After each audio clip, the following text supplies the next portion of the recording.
Buenos días y bienvenidos al canal de Ruas Legal TV. Gripalización. La gripalización de la pandemia. La victoria del virus del COVID. ¿Qué significa esto de gripalizar? Bueno, quizá tendría que decirse gripelizar porque es gripe en lugar de gripa. La palabra es inventada de nuevo. Significa que la pandemia desaparece o que vamos a tratarla de una forma diferente como si no fuera una pandemia. Porque si no es una pandemia y es una gripe, quizá sería dar la razón a los negacionistas y a los antivacunas. En cambio, si mantenemos que es una pandemia pero que la tratamos como si fuera una gripe, es diferente. Y quizá así sería lógico mantener el tratamiento de la enfermedad común por COVID como si fuera una enfermedad profesional o un accidente. O quizá no, quizá es este cambio el que más se está buscando. Las estadísticas de Euromomo es un centro europeo que monitoriza las causas de muertes en Europa.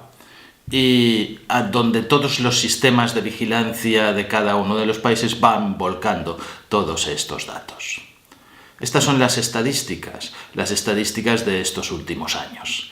La franja en color gris es la franja habitual. La línea de puntitos rojos es cuando ya se considera normalmente un exceso. Y la línea azul es la realidad de la mortalidad.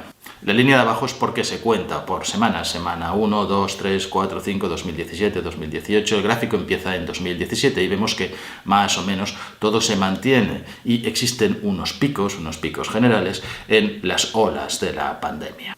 Esta es la estadística general de España.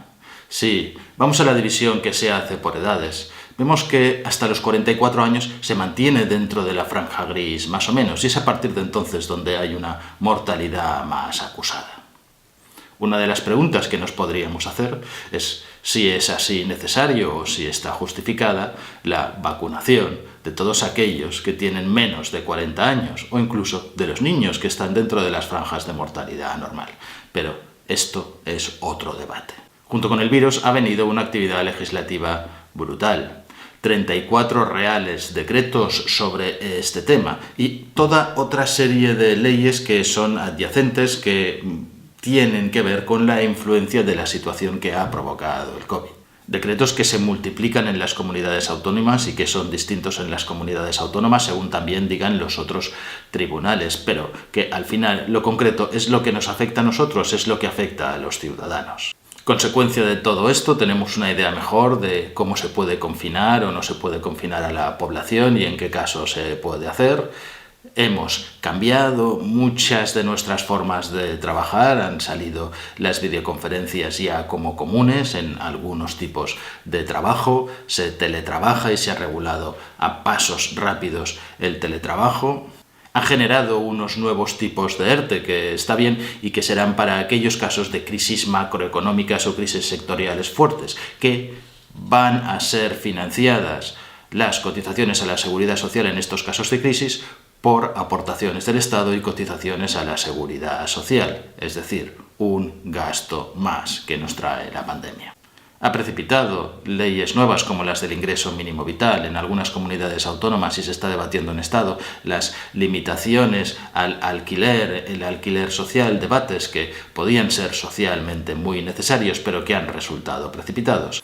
A nivel económico, Europa ha ido prestando dinero, inventándose dinero que ha provocado una inflación galopante.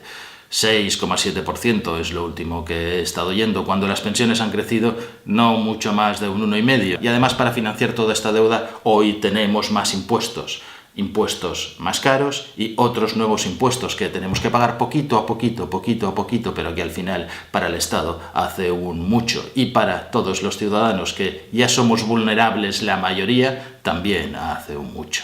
Y una de las modificaciones más importantes que para los ciudadanos ha tenido la pandemia es que se ha legislado que sea una enfermedad común, pero que a nivel de incapacidad temporal se cobre el 100% desde el primer día. Es decir, el tratamiento es de como si fuera una enfermedad común, pero cobrando el 100% como si fuera una enfermedad profesional. 500.000 bajas o 560.000 bajas laborales en el mes de diciembre. Ahora muchísimas más ya en el mes de enero, que las comunidades autónomas, los centros de salud ni siquiera pueden llegar a gestionar porque solo tendrían que estar tramitando bajas. Las comunidades autónomas, algunas pidiendo ya que sea una autodeclaración, que uno pueda decir que está enfermo, que tiene COVID, pero claro, también se puede hacer un confinamiento de tipo preventivo, de 7 días, claro, ahora en vez de 14. Quizás están reduciendo estos días, no tanto por motivos médicos y clínicos, sino por motivos económicos, porque todo esto, estas bajas laborales, cuestan al Estado muchísimo, muchísimo dinero. Se calcula que pueden costar 90.000 millones al año, algo así, como casi el 8% del Producto Interior Bruto. En definitiva, no es sostenible. ¿Y va a cambiar esto? Es uno de los interrogantes. Sin embargo, esta gripalización estaba ya prevista desde noviembre de 2020.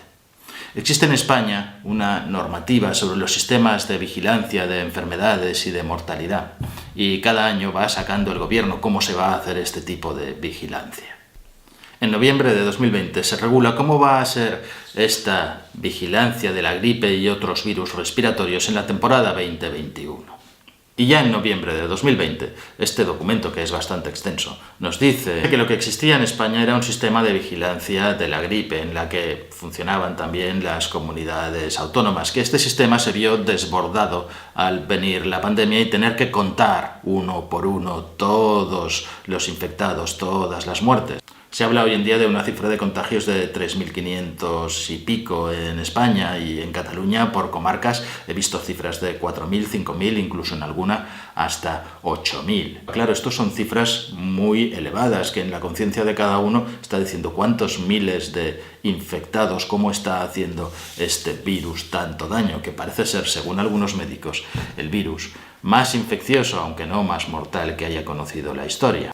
Y ya en 2021 debía vigilarse conjuntamente la gripe y el COVID-19, y que los sistemas permanezcan en el tiempo como sistemas de vigilancia respiratoria aguda, leve y grave, con los que se podría vigilar, además de los virus mencionados, también otros tipos de virus respiratorios o agentes biológicos que pudieran surgir en cualquier momento. Dice que la población de estudio será la población de referencia de los médicos centinela, o centros centinela que va a nombrar cada una de las comunidades autónomas. De estos centros centinela, es decir, no de todos los centros ni médicos, sino de los que sean determinados como centros o médicos centinela, de asistencia primaria y de hospitales, se tomará muestra respiratoria a una selección sistemática de pacientes en los que diagnosticará gripe y COVID-19 y se recogerá información clínica y epidemiológica.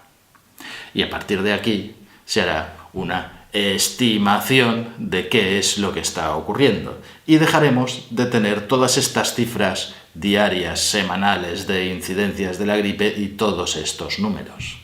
De manera que se contará cómo se cuenta la gripe para establecer, como por ejemplo en 2019-2020, que se estima que la gripe ha causado 619.000 casos, 27.700 hospitales, 1.800 han tenido que ir a la UCI y 3.900 muertes. Así podemos decir que la gripalización de la pandemia, el quitarle hierro a la pandemia, ya estaba prevista desde hace un año. Aunque según las gráficas de Euromomo que os he mostrado al inicio del vídeo, resulte que efectivamente se comprueba que los índices de mortalidad de Omicron y de estas olas ya son muchísimo menores, la gripalización ya estaba prevista. Mosquea tanta previsión en algunas cosas. Desde el punto de vista económico, también ha habido muchas consecuencias. Una de ellas, y de las más importantes, es esta galopante inflación que ya estaba prevista y de la que ya os he hablado en otros vídeos, sobre que tu dinero valdría menos o sobre las crisis que tenemos que afrontar. Influyen muchas cosas, pero también algunas de las que están pasando últimamente, como por ejemplo el desabastecimiento que viene provocado por los problemas de transporte de todas las materias de la fábrica mundial que es China. De esto os he hablado ya en un vídeo que es la economía de la escasez. Y en ese vídeo os explico que ya algunas navieras americanas, navieras muy importantes, habían previsto que se produciría un colapso de los transportes en China sobre estas fechas, y sin contar con la pandemia. En cuanto a los precios de la luz y a los precios de la electricidad, teníamos un contrato España con Argelia, un contrato que acababa el 31 de agosto, y el día 30 de agosto fue la ministra corriendo a Argelia a ver qué se podía hacer. Se sabía también que ese contrato terminaba el 31 de agosto. Y ahora los ciudadanos tenemos que asumir este incremento de costes que se repercute en todo, porque son materias primas, porque es necesario que las cosas viajen, porque la fábrica está en China y porque la electricidad es necesaria para todo. Me mosquea tanta pasividad en estos temas que son cruciales. O quizá es que efectivamente todo se está haciendo para caminar hacia las previsiones de la Agenda 2030.